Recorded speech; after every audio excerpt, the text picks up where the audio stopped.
recording as well. So I started recording. Let's get started. Okay, so I haven't had much time to mark through all the work that you have submitted, but I've marked some of them. And the most common mistake I found, I'm just using Ashik's paper as an example, but the most common mistake I found was this last question. So this is a year 9 test for ammonium ion. Test for ammonium ion is not the test for ammonia gas. It does involve the test for ammonia gas, but by writing the test for ammonia gas, it means that you don't know there is a difference between ammonium, cations. The test for cations is in the first page table.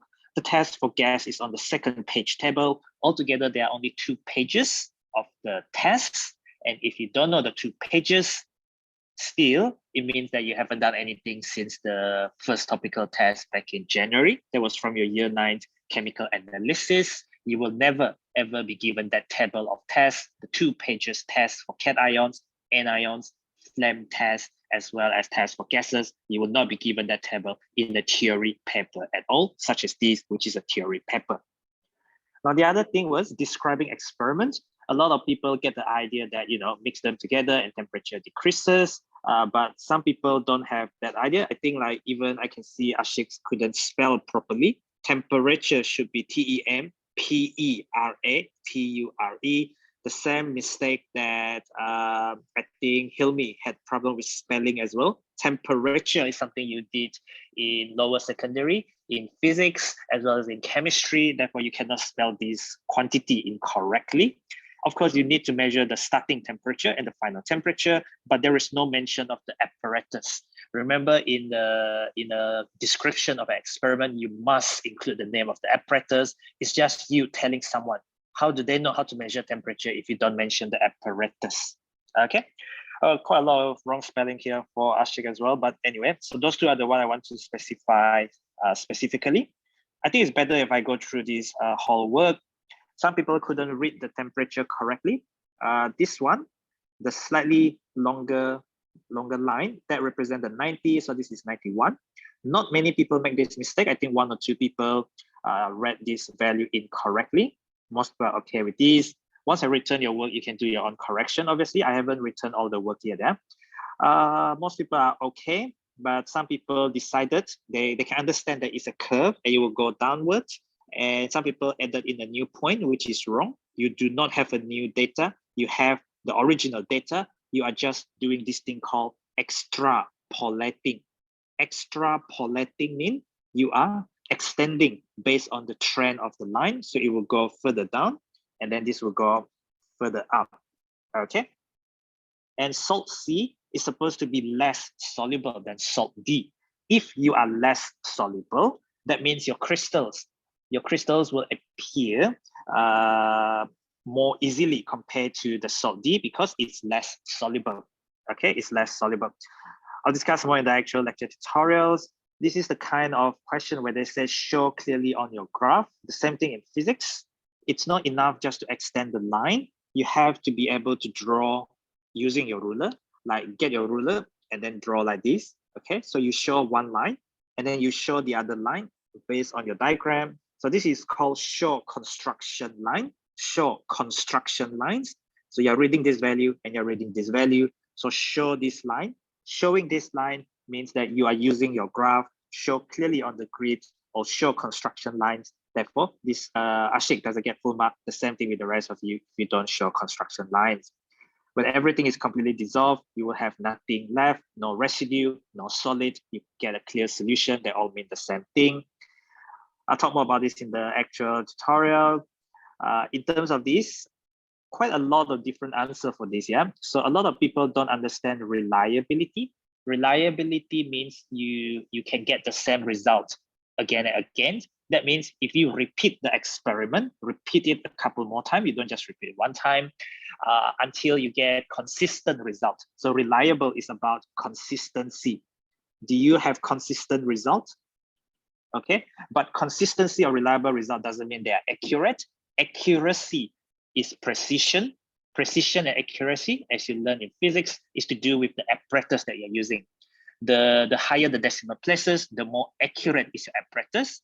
but accurate apparatus does not ensure reliability.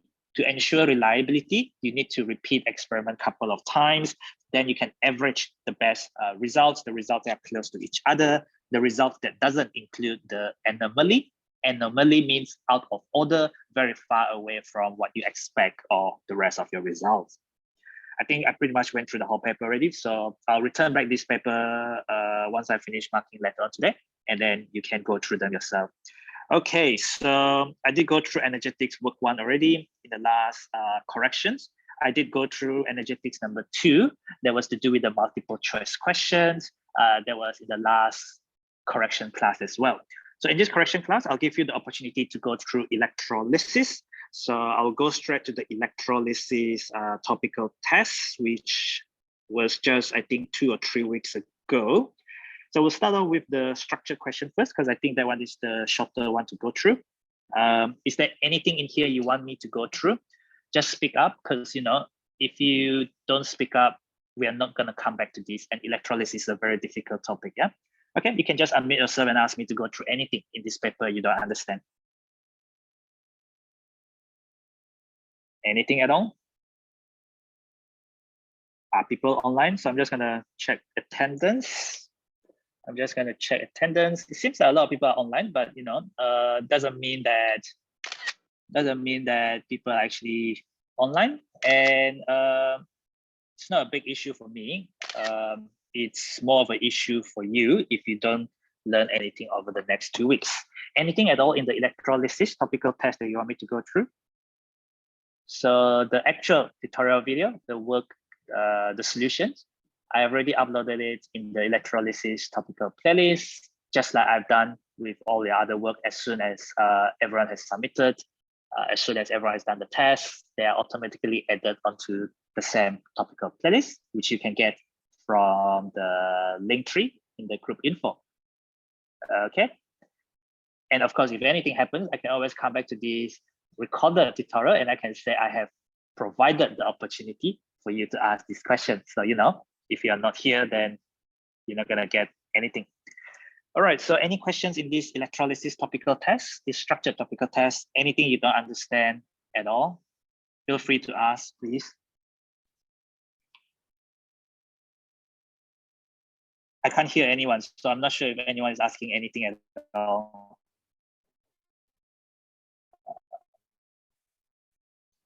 Nothing at all? Question?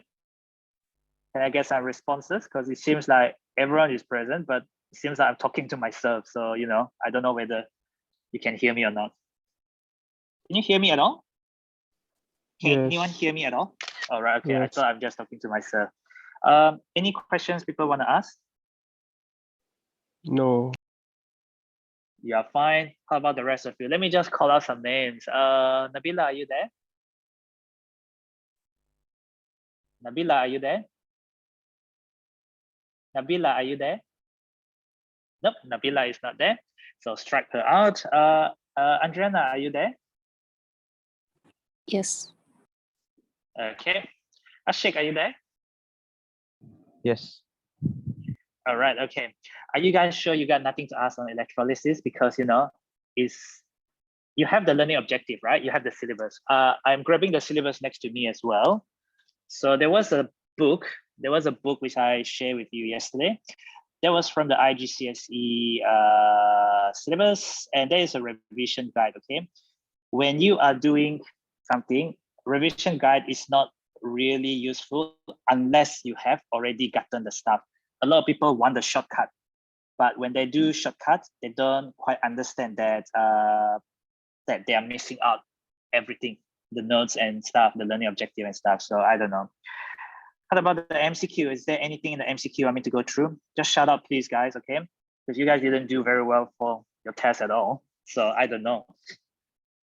Was there any different between then and 2 weeks from now? You will not get the exact question, yeah? Nothing will ever be repeated. You know my style, right? I don't repeat the same question.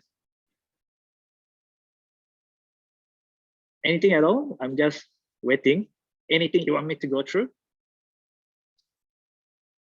I mean, these are all things you have done, right? The purpose of going through corrections during these 2 weeks is so that you don't have to print out anything. you are going through your mistakes, what you have learned for the last 1.5 years. Well, one and a quarter of a year, I guess.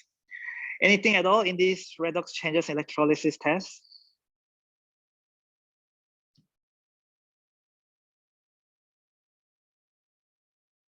I don't know. I mean, your job should have been to go through this thing on your own first, right? And then you're ready to ask me anything. Come on, you can just unmute yourself and ask me anything. Okay, how about not this topic? Any topic you want me to go through? If I'm tutoring someone, you're essentially paying me for keeping quiet. So, you know, I will just keep quiet until you tell me to go through something. And time is ticking, so I'm being paid to do this. I can't teach you anything unless you tell me what you want me to go through. And there is no point of staying on Zoom if you don't know what you want to ask me. Because we are not doing any new teaching. We are simply going through what you have done for the last 1.5 years. Yes, someone have unmuted themselves. Any questions? 27. This is the redox changes MCQ, yeah, 27. So this is my new 27th. So first of all, this is using copper electrodes. When you use copper electrodes and we electrolyze copper to sulfate, there are two different case studies. The first one is using copper electrodes. That means you are transferring the copper from the impure copper anode to the pure copper cathode. So from the impure copper anode to the pure copper anode. So even though this case study, they are just asking you on what observation will be made. Well, if you are doing just this, all the copper that you get at the cathode, which is Cu2 plus 2 electrons going to copper, and then what happened at the anode is the copper dissolved into the Cu2 plus and 2 electrons. All the copper you get at the cathode comes from the anode. So you are not using the copper to sulfate electrolyte. If you don't use any of the copper from the electrolyte, the copper 2 plus concentration does not change, and therefore there's no change in the color. That's the first thing. If you use copper electrodes, there is no change in the color because all the copper that you get at the cathode, the increase in mass at the cathode, the decrease in mass at the anode, everything gets transferred from anode to cathode, but the mass will not be equal. In fact, you always get lesser at the cathode compared to how much is lost because you have started with this thing called impure. Impure means not 100% is copper. So if you lost 10 grams here, you will not get 10 grams here because you will lose some stuff as impurities. That is why you get anode sludge at the bottom of the anode, and you probably get lesser than 10 grams at the cathode. Now the anode will dissolve, as you could see. The cathode will form the new copper. The color of fresh copper is actually a pink kind of salmon color. If you have eaten salmon before, it's kind of like pink, red, reddish pink. Sometimes it looks like brown pink color. There's fresh copper, but copper will react easily with the oxygen in the air. So on the top, on the surface itself, it looks pretty much like brown instead of the pink color. That's because on the surface, you got some oxide forming, just like aluminium. That is why aluminium is corrosion resistant, because it's got that protective coating on the surface, just like copper has got that protective coating on the surface. But fresh copper is always like a pink or salmon color solid. Okay, hopefully that makes sense there. But you will see if you use graphite, which is inert electrode, another important case study. That's why you have to think about case study. You write on a piece of paper and think about what happened. When you use inert electrode, this one happens. The copper 2 plus gain electrons become copper at the cathode, gain of electrons, red cat, reduction happen at the cathode, gain electrons at the cathode. However, at the anode, there's no copper because you use graphite electrode. So what happened at the anode is the OH minus will form the O2 and the H2O and the electrons. So this balance equation is 4 OH minus, 2 water and 4 electrons. At the same time, this copper 2 plus does not come from the anode if you use graphite because there is no copper anode, you use graphite. So this copper 2 plus comes from the electrolyte. So the electrolyte will turn a bit lighter because lesser copper 2 plus, lesser blue color. But then you will get pink solid forming at the cathode if you use graphite electrode, and your anode will not dissolve because you get this colorless gas. So D is when you use graphite electrode. When you use graphite, which is inert electrode. So hopefully that makes sense there. Okay. Anyway, any other question in this multiple choice? All the structure questions? Just shout out, just unmute yourself. Shout out, tell me structure or MCQ, and then which question? 29. 29. 29, this is again electrolysis. As I think I've told you many times, right? In electrolysis questions, you must always remember your case study. Just now was copper. So you can get electrolytic purification of copper, or you can get just the electrolysis of the copper to sulfate using inert electrode there. This is molten aluminum oxide, the apparatus setup of which you have seen throughout this topical test, whether it's structured or whether you are in MCQ. You know, this is addition of cryolite, basically just to lower the melting point. Some people thought it's covalent. It is not.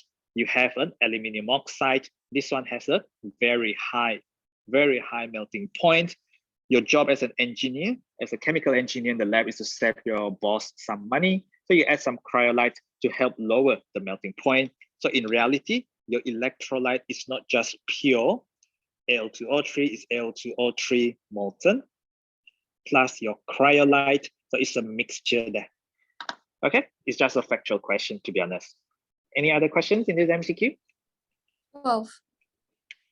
Number 12, when you guys do MCQ, so I've written quite a lot of stuff, but when you do MCQ, you don't try and think everything in your head. Yeah, people will make mistake when you try and do everything in your head. Even I will make mistake if I try to do everything in my head.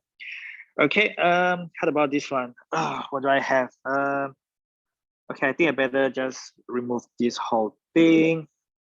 Let me just cut it. Okay, so this is a fresh question. This goes back to your year 9. What is the definition of oxidizing agent? And what's the definition of reducing agent? We know oxidizing agent oxidizes the other substance. Just like if you are an assassin, you will kill the other person. And then this is oxidizes the other substance. Itself will get reduced. So this is very important. Some people just remember the first definition, the first part, but they forgot the second part. Now, when we look at oxidation number, the rule of oxidation number was in the previous topic. This is called iron 2 sulfate. We just look at the formula unit. Sulfate is an anion, as stated in the test, on the 2 pages test for anions. It's also in the year 9 syllabus for the formula of ions, the table of which you have to try and make an effort to really remember all of them. Now, as a result of that, you have one of these and one of the SO4 2 minus. That means the ion must be 2 plus like that. And that is why the charge of the ion is the oxidation number of the ion. So this is ion, so it's ion plus 2. This is now Fe2SO4 I remember this as a chemical formula topical test question. You have 3 of that SO4, so 3 of that SO4. So therefore, if you only have 2 ion, minus 2 minus 2 minus 2 is minus 6. Therefore, you must have plus 6 divided by 2, so you have 3 plus. That is in terms of formula. In terms of oxidation number, we know it's SO4 2 minus. The charge of the ion is the oxidation number of the ion. So if we don't know ion, so we just make it unknown, X, and we have 2 of it, because in one formula unit, there's 2 ions. And then I have 3 of the sulfate, each of which is minus 2. There are 3 of the sulfate according to the formula. Ionic compounds or any molecule compounds have no overall charge, so it's 0. 2Fe equal to plus 6. Your calculator does not have a brain, and therefore it will not give you the plus there. So that is plus 6 divided by 2, that is plus 3. So that is iron plus 3. We can see the iron plus 2 going to iron plus 3. Increase in oxidation number is what we call oxidation. So itself get oxidized. It is not an oxidizing agent, it's the reducing agent. So the FeSO4 is the reducing agent. There can only be one answer there. In fact, you can cross out some stuff. You will see that the reactant is FeSO4. The reactant is Br2. Your oxidizing and reducing agents belongs to the reactants. The reactants are the left side. So if you see the products, so this is product. So that means I can cross that out. This is product. The product cannot be the oxidizer or the reducing agent because these are the one undergoing the reaction. These are the system. The system is the whole thing. These are the reactants. The reactants are the oxidizing and reducing agent. This Br2 and FeSO4, this is the other way around. You should be able to tell this easily. If I were you, I would probably go for the bromine. Bromine as an element is bromine 0. This is bromine in a compound, so that is bromine -1. Okay, let me just check attendance. Okay, I'm gonna call out some name. Nabila, are you there? Nabila is not there. Okay, Adlina, are you there? Yes. Maybe not. Let me call out some name. Who else is here? Oh yeah, Nabila has gone. Hazika, are you there? Yes. All right. Okay. Darwish, are you there? Yes. All right. Seems I've only got 18. So there is Nabila absent, and I know about Nasmi. I know about Sahina. So there's 3. There's one more person missing. I forgot who already. But anyway, never mind. Let's go back to the actual questions. Okay. Any other questions in this topical test? 14. Number 14.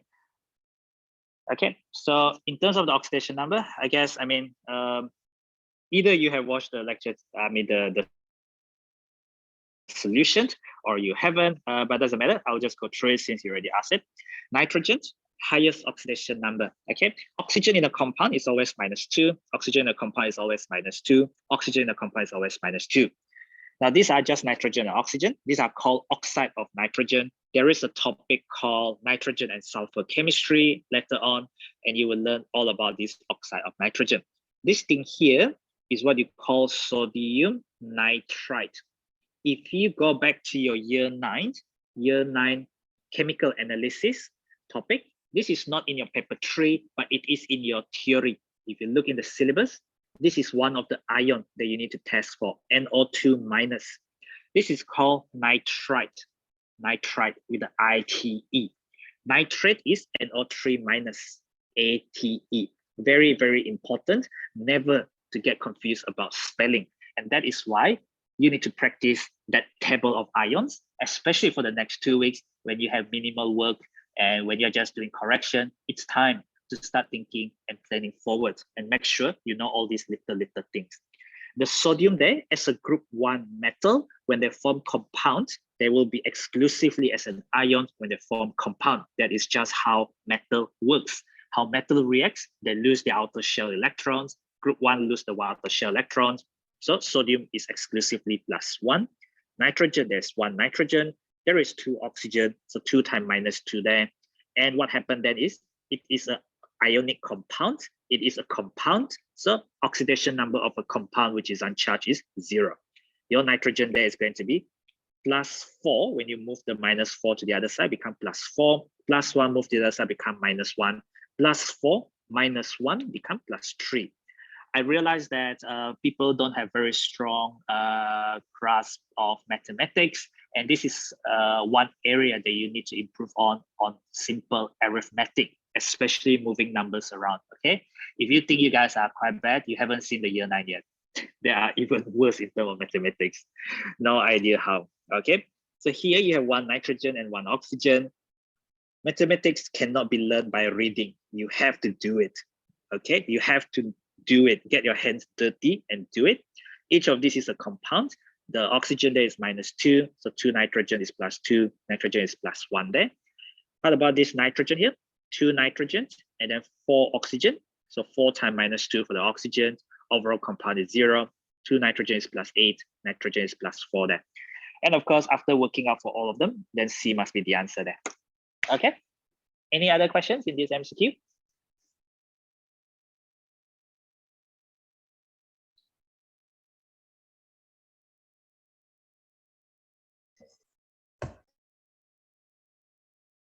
Anything people want to ask? If not, then we move on. Anything? If not, in this MCQ, you can ask in structure questions. Anything in the structure paper? Anything from the structure paper? Because structure paper was quite long, right? Anything in here you are not very sure about, like you want me to go through, you watch the tutorial, but you don't really understand, then I can try a different way of explaining to you. Anything in the structure paper or the MCQ on electrolysis? So it's been about 1 month, right, since you had this topical test. In that 1 month, have you improved yourself? Have you figured out what was wrong? It's always important to figure out what went wrong and how you can move on from there, okay? Anything at all from these 2 topical tests? Did everyone get back their paper already?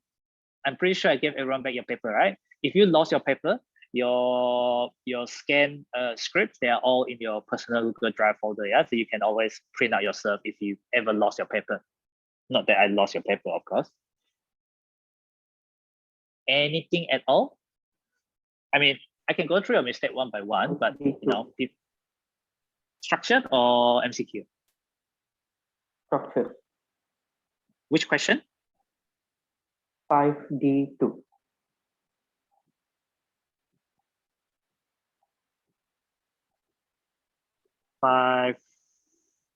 D part two, yeah, okay. Now, this is the kind of section B question. So section B is out of 10 marks. There will be 4 questions in section B. You need to answer 3, okay? Sometimes people look at the question, oh, this question is really long. Oh, it's got a graph. It looks difficult. I don't want to answer it. Electrolysis can be a very simple question if you know what you're doing. Typically, it involves, working out the products or test for gas or writing balance equations. And then typically sometimes the graph will involve a bit of calculation, something you would do in physics as well. So don't be afraid of graph. Learn how to read graph. This is mass of copper formed. The copper is formed at the cathode. The cathode increase in mass. So this 0 does not mean your cathode does not have mass. Your mass, your copper is your electrode at the cathode. So there is a mass. I think it was an MCQ question last time, but this is just how much copper is formed. They don't say mass of cathode, they just say mass of copper formed. If they say mass of cathode, it will not start from 0 because your cathode has a mass. As you increase the charge, more charge means more electrons. If you think about physics, not too sure if you've done physics yet or not, Q equal to IT. This is part of physics in electricity topic. Q equal to the current times. So that is why if I let the current flow for a longer time, I will get more charge, more product. If I increase the current, I will get more charge, more product. Okay. Now, in terms of the first one is just reading 600 coulomb, not an issue. If they say use your graph or show on the graph, therefore you must draw the line, just like just now at the beginning. In the energetics work, you must show using your ruler. You must draw the line there, and you must draw the line there. Okay, but they don't say use your graph. They don't say show construction lines. Now, show construction lines or use your graph. Predict the charge needed to form 1 gram of copper. This question, people who got this one wrong, typically your mistake is you do not understand 1 mole versus 1 gram. 1 gram is not always 1 mole. 1 mole is not always 1 gram. Especially we know about relative atomic mass, especially in year 9, relative atomic mass is defined as the average mass of all the isotopes of the element relative to 1/12 the mass of carbon 12. Again, relative atomic mass is defined as the average mass, something that you have learned in year 9. But of course, if you don't keep track of your definitions, you will lose them. And then remember, different isotopes will give you different mass number because the isotope have their specific mass number. So the different isotope have different abundances. And then this is relative to 1/12 the mass of 1 atom or n atom of carbon 12. I'm sure you remember that, okay? This is as given in your predict table. It's given as 64. Make sure you don't read the atomic number. This means 1 mole of copper has a mass of 64 grams because the unit essentially is gram per mole. It means 1 mole of the substance, has a mass of 64 grams. So if I say If I want 1 gram of copper, I don't have 1 gram here, but what I do have is I need to extend the graph, but I do not have the line to extend the graph further. So I need to use direct proportion. Some people would use 0.25 is however much, but I was just reading from here because this is an easy reading to read. If you want, you can also read from 0.20, it gives you 600 coulomb. So I think I've shown using 0.10, but let me try using 0.20. That was the first part of the question anyway. So 0.20 gram of copper, that gave me 600 coulomb. If I want 1 mole of copper, but 1 mole is not 1 gram, 1 mole is actually 64 gram.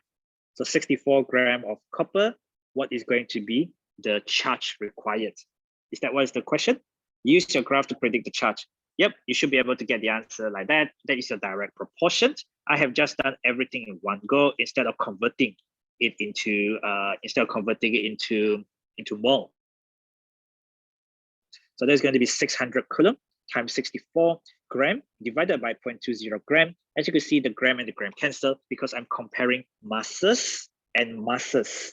On the other side is coulomb, and my answer will be in coulomb. Okay, so hopefully that makes sense. This again is your direct proportion. Direct proportion is mathematics. Direct proportion is also in physics, like when you learn Hooke's law of the extension of spring. Hopefully that makes sense. It's just a different way of answering these questions, whereas I've used 0.10 for my actual work tutorials, which is perfectly fine. It's just 2 steps and this is clearer. Here is just 1 step. I've done everything in one go. Okay, any other questions? MCQ structured, you ask me, I'll go to whatever question you ask me.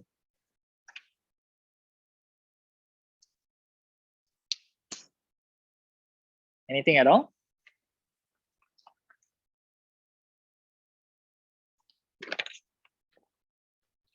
It could also be heard about the redox test. So there were 3 tests altogether, right? The electrolysis structure test, the MCQ test on redox and electrolysis, and then there was also the redox test as well. Is there anything in any of these tests you want me to go through? I mean, let's just finish one first, okay? Any other questions in the MCQ test that you want me to go through?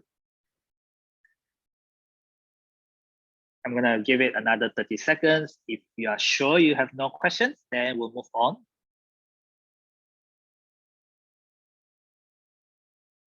No one got any questions anymore? Happy with this? Make sure you don't just circle the answer, right? I think the MCQ was actually one of the easier MCQ. That's why some people could get some full marks, yeah? Any other question in the structured paper? This is for electrolysis. Any other question in the structured paper? Remember all these tests for gases, yeah? Some people still couldn't quite able to do the test for gases, which is quite sad, okay? It's 2 pages. The 2 pages of test will never be given. And I want you to make an effort to, first of all, remember the ions, the formula, the names, and then remember the 2 pages of the test for ions, gases, and the flame test. And after that, solubility rules. And after that, go through your year 9 definitions, your year 10 definitions. So any other questions in these topical tests? Give me another 30 seconds. If no questions, then we'll move on. No questions at all anymore? I can't quite hear you actually. Hang on, yeah. Okay, I'll just turn on to my speaker. Has anyone got any questions here? No questions at all? All right, okay. We'll move on to the topical test on the year 9 redox stuff. So year 9 redox. So it was just a structure test. Was there anything in these redox tests that you want me to go through? But the most important concept in redox test was oxidation number.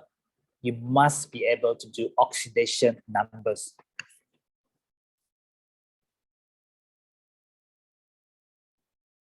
Anything in this test at all? Number 3. Number 3. Okay. Unfortunately, I think I gave these questions before I actually did electrolysis, but doesn't matter. They told you the reactions at the cathode, gaining of electrons at the cathode, gain electrons. Lose electrons at the anode, you lose electrons on the right side, you gain electrons on the left side. So which reaction is oxidation? That is your part one, explain. Which reaction is reduction? Explain your answer. So, I mean, it's pretty obvious. I mean, we say the OH minus lose electron. Now, I know what a lot of people get wrong is they say oxygen lose electron. They say oxygen loses electron. This is wrong. This is wrong because number one, this is not oxygen. Number two, this is oxygen. This is hydroxide. This is hydroxide. Instead of using the name, if you really want to specify the thing there, don't use oxygen. Instead, what you should use really is, you should say OH minus loses electrons, loss of electrons is oxidation. You will get the marks there. But if you say oxygen loses electron, that is absolutely wrong. Okay, be careful, yeah? Now, some people will say oxygen decrease in oxidation number or something like that. Doesn't quite work that way. If you use oxidation number, you have to use oxygen minus 2, which is the oxidation number of oxygen. In hydroxide, we look at 1 unit. We don't care about the number in front. We look at 1 unit. Oxygen is minus 2 there. Hydrogen is plus 1 there. You have 1 oxygen, 1 hydrogen. Minus 2 plus 1 is minus 1 overall. So minus 2 in OH minus. And then that goes to oxygen 0 in the molecule, which is the element. Oxygen as an element is oxygen 0. This is increase. Minus 2 to 0 is an increase in oxidation number. This is oxidation. They don't say explain your answer in terms of electrons. They don't say explain your answer in terms of oxidation number. So you could use the electrons explanation, or you could use the increase in oxidation number explanation here. Same thing with the ion. This is ion 2. So it's the charge of the ion is the oxidation number of that species. This is iron as an element. It's got metallic bonding because it has a giant metallic structure. So this is iron 0. Decrease in oxidation number is reduction. Gain of electron is reduction. What you don't want to do is you don't want to talk about gaining or losing oxygen, gaining or losing hydrogen. Those definitions are pretty useless most of the time. Always focus on what the question already gives you, especially for electrolysis. You think in terms of the electrons, but question can ask you in terms of oxidation number. So be able to do oxidation number, be able to write balance equation and think about what is gaining and what is losing electrons. Any other questions in this topical test on redox? We still have about half an hour, well, probably 20 minutes. I want to ask all your questions. I don't want there to be a repeat of mistakes, yeah? So the mid-year exam is coming up. It will cover every single topic from year 9, as well as the topics that you have done in year 10. As you have seen, the year 10 topics, the questions overlap, meaning to say they do ask you a little bit of things on structure, bonding, mole calculations, even stuff like tests for ions, tests for gases, they will overlap. So do not just think about year 10 being year 10. It's the same thing in biology. It's the same thing in math. It's the same thing everywhere. As you progress through the years, you are supposed to build your knowledge. Your house gets taller. If your house is not very stable at the bottom, people will die because the house will collapse. Don't let your house collapse, yeah? Okay. Any other questions in the topical test for redox? So this is the redox topical test. Any other questions? I've checked attendance for today. Yeah? I mean, if you want, you can leave. If you got no questions on corrections. The next correction I'll go through is qualitative analysis and chemical analysis. Any questions in here at all? So now question number 5. I think question number 5 is this. Question number 5, yeah? This one, yeah? Yes. Okay. Now, there are a couple of reactions where I have stated in the notes, specifically in terms of gaining and losing oxygen. Those definitions are useful. This is one, is the extraction of ions. In the notes, actually, it's better if I go through the notes. Where's the notes? So I specified in the notes a couple of examples. They are probably the only examples I could think of where gaining and losing oxygen are useful. Most of the time, I don't even use the gaining and losing oxygen except for these few cases, okay? This one, just like oxide of nitrogen, these are oxide of sulfur. Oxide of sulfur means compound between sulfur and oxygen only. Now, this thing you will learn more in the year 10 inorganic chemistry. A lot of it is all about predictable, very dry topic, but it's my specialty. Anyway, they will relate a lot to redox. This is one way you can see the oxygen atom being lost, the oxygen atom being gained. The other one is this case study of iron 3 oxide going to iron. This comes under extraction of metals. You will learn more about this in the metal topic, how to get iron. You get iron by reduction with carbon or by reduction with carbon monoxide.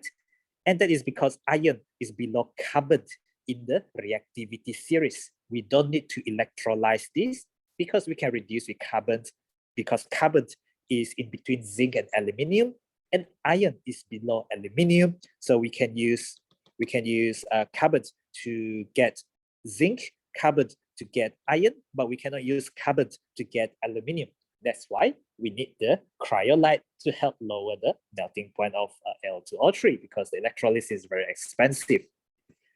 In terms of the other one, this is another inorganic chemistry under environmental chemistry.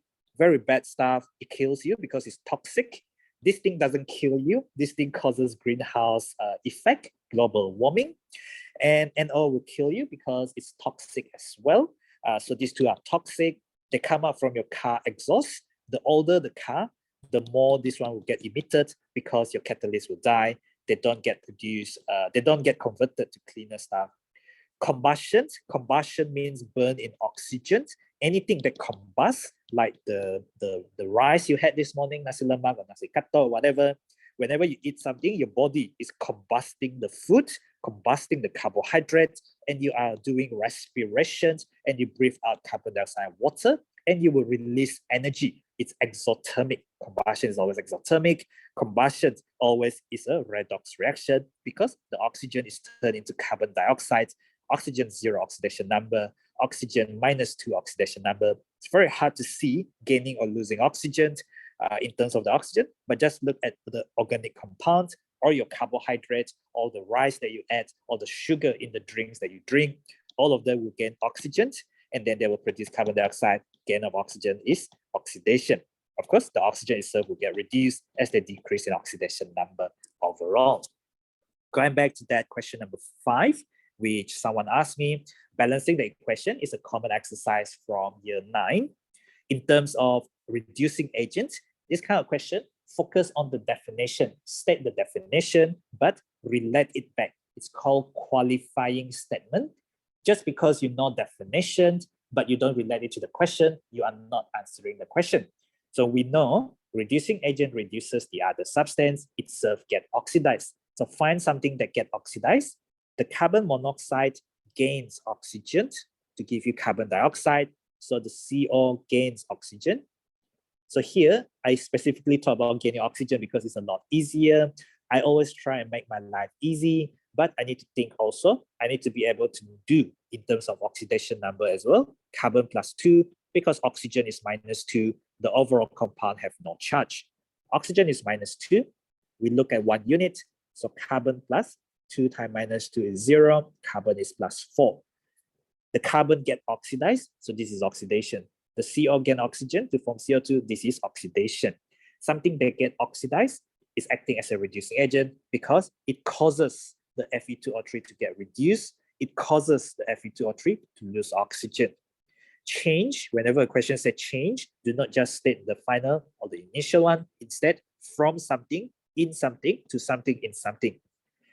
This question specifies electron transfer. So you have to talk about electrons and not oxidation number and not gaining oxygen or losing oxygen. It has to be in terms of electrons. In terms of electrons, write a balanced half equation. Half equation has electrons on the left if you are gaining, has electrons on the right if you are losing electrons. A full redox equation does not have electrons on the left or on the right because a full redox equation is the whole story. Reduction is half the story. Oxidation is half the story. Redox is the full story. You do lowest common multiple, LCM, to cancel out the electrons. Okay, hopefully that makes sense there. Any other questions in this topical test on redox? Whatever you missed out, right? If you don't feel comfortable asking questions, you've got to watch the lecture tutorials on the own, okay? This one will be in the year 9 redox topic. The topical test will be in that year 9 redox topic as part of that topical test, I guess, in that topic. Any other questions in this test? I'll give you another 1 minute or so. If people don't have questions, then I'll move on to qualitative analysis, which was the first test you did. I mean, you have gone through this test, right? So all okay? I mean, you were okay with the calculations. The common thing with redox is sometimes they come up more calculation, very, very common, obviously.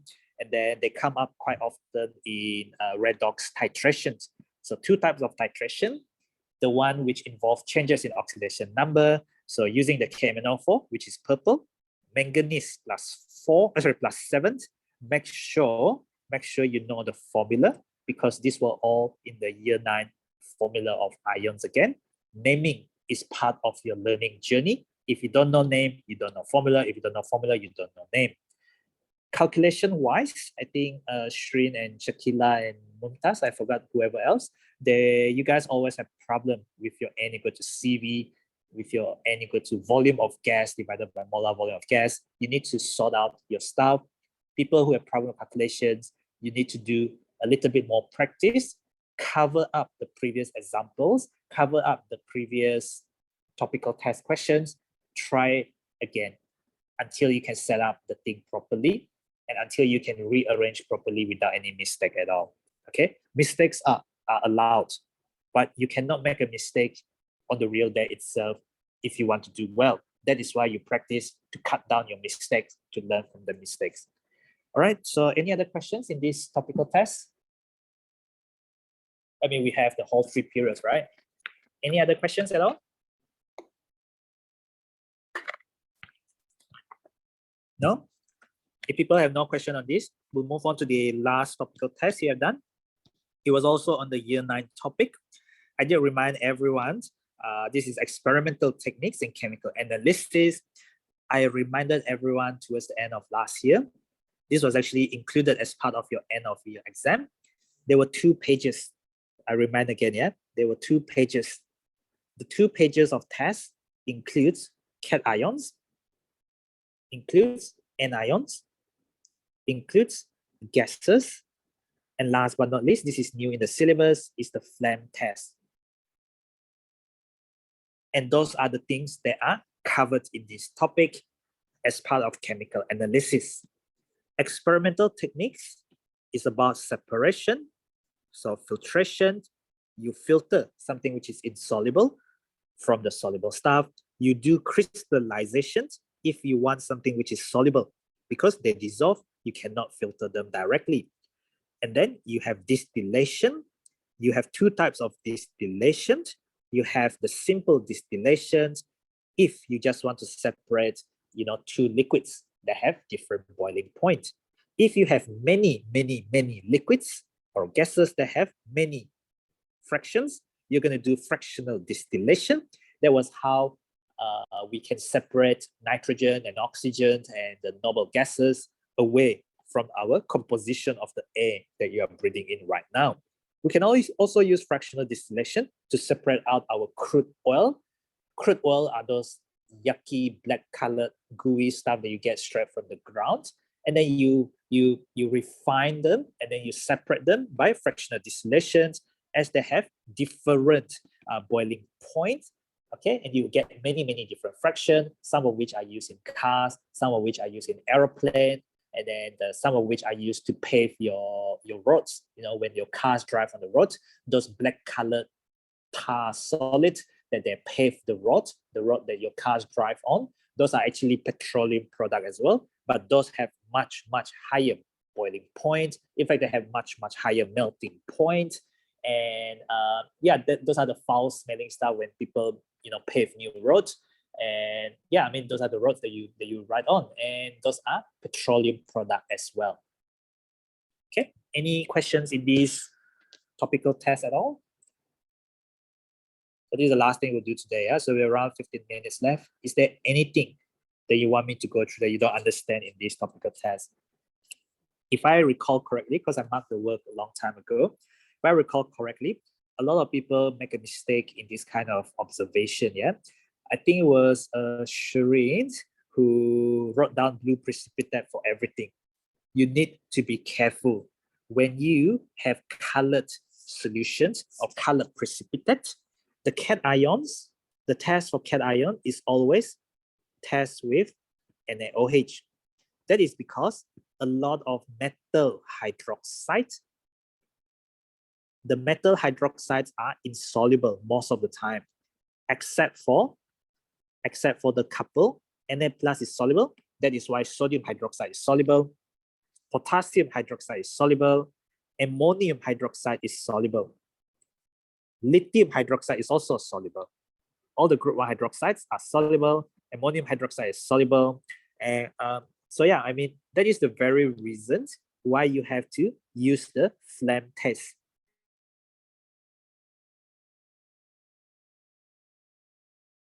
So you cannot tell their difference using sodium hydroxide. You have to use flame test and the procedure. Can you recall the procedures to do flame test? The one I showed you in the lab was using a wooden splint.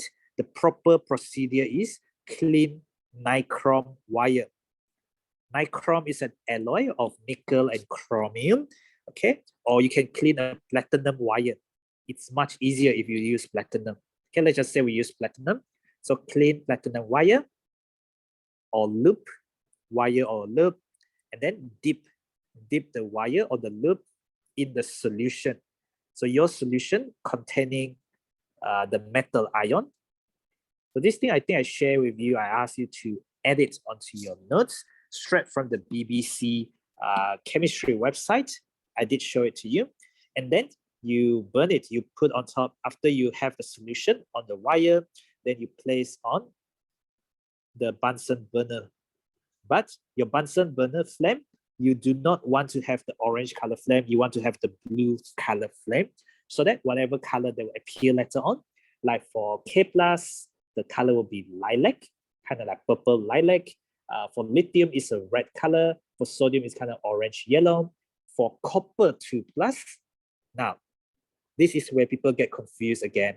Copper 2+ flame test is green blue. Copper 2+ flame test is green blue. This is as stated, and you also have seen this. But the copper 2+ aqueous solution is blue solution. Okay. Now these two are different. This is a flame test. This is the color of the solution. When you get the precipitate, copper 2 hydroxide is a blue precipitate. Now people also are confused between the copper 2+ aqueous when you are in NaOH and also when you are in NH3. This blue precipitate that you get here does not dissolve in excess NaOH. And you saw this, you get the blue precipitate, and when you added excess NH3, you get a very special dark blue color. It looks a bit like this. Now it looks better than that. A bit more like this, I think. A bit more dark blue like this. Whereas this is a solution.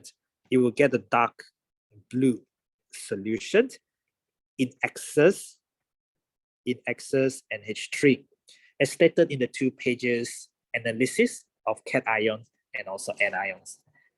I've talked about a lot of stuff, but the idea is this is flame test. These are new in the syllabus. They can ask you, how do you do a flame test? Describe how the student will do a flame test. Clean platinum wire, dip it in the solution containing the metal ions. They don't give you the results if you are not in paper 3. So that means you need to place a Bunsen burner, and whatever is present, what color do you expect to see? Okay, hopefully that makes sense to you. Procedure could be asked in an alternative to practical paper. How do you do it? Describe an experiment. I don't know. any questions in this topical test you want me to go through?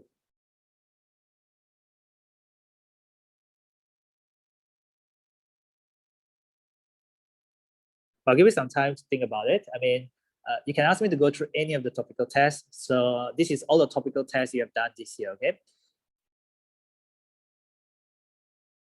You really must make full use of your syllabus, the checklist, okay? Anything at all you want me to go through? Just gonna stop share for a bit. But yeah, I mean, just tell me if there's anything you want me to go through.